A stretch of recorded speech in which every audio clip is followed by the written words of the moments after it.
Crater Lake National Park, Oregon, January 1975. Photographer Charles McCullar hikes around the rim of this picturesque body of water. But what starts out as a simple walk through nature quickly turns tragic.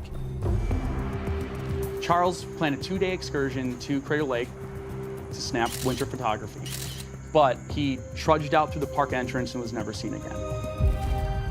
Authorities tried for months to find Charles with no luck.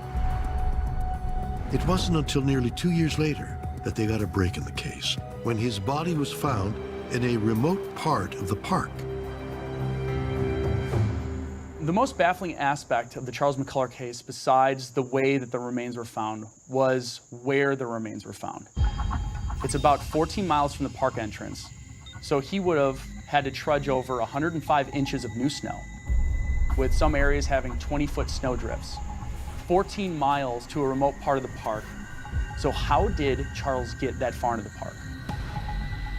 The weird part that lingers with his story is how did his human remains end up so far away from where he was, and why were they found so long after the fact of his disappearance?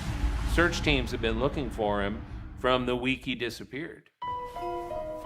The idea that someone could hike 14 miles in 8 feet of snow is a little hard to imagine.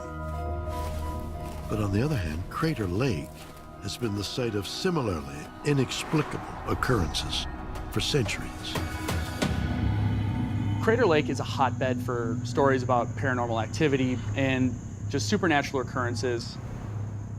There are stories of people vanishing, and it ties back to local native tribes that have lived in the area, thinking that it was basically the location for the devil on the planet Earth. Is it possible for a place like Crater Lake to be imbued with some kind of dark power? The native people of that area had a largely sacred understanding of that particular body of water. And when we have a place, a geographic location that's recognized as powerful, when individuals approach that area unknowing or disrespectful, perhaps even, of the power that's there, the story never ends well. When someone vanishes in the wilderness, we have a lot of modern-day technology that's used in the recovery to go find people, and it works most of the time. But what drives public fascination about a lot of these mysteries are the vanishings, where none of that technology seems to work.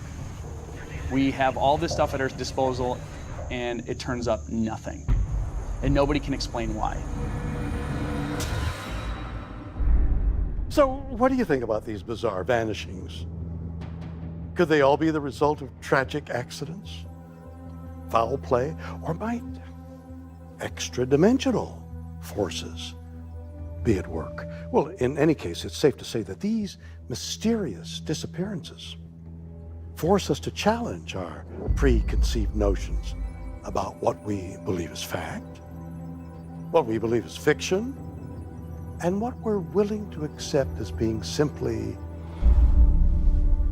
unexplained.